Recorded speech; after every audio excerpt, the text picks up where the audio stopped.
saying. So listen, where is Jeremiah? Jeremiah's in jail. Evidently, he's been there for a while.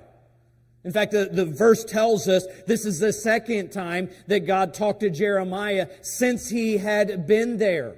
So what's going on? Well, we understand, if you know the book of Jeremiah, that God gave Jeremiah a message to declare unto Jerusalem.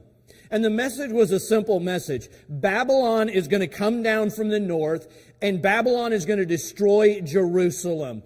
And unless you repent, there's not one thing you're going to be able to do to stop Babylon.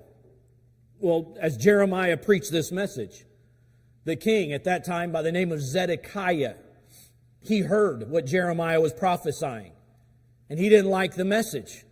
So what do you do when you don't like the message? Well, he doesn't repent. He shoots the messenger. Well, he doesn't actually shoot him, but he throws him in prison.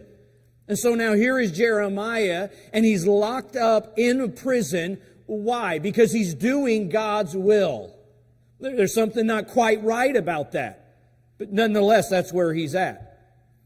And I don't know exactly what was going on in Jeremiah's heart at this time. I don't know what he was thinking, but it seems pretty clear that he was likely fairly discouraged. And it was during this time of doubt, it was during this time of discouragement, that God came to Jeremiah the second time and gave him a wonderful promise.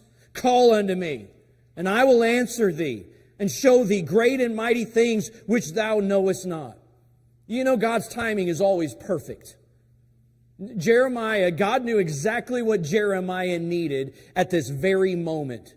God knew what was going on in his life. God knew the encouragement that Jeremiah needed. God knew the reminder that Jeremiah needed. His timing is always perfect. Call unto me, and I will answer thee, and show thee great and mighty things which thou knowest not.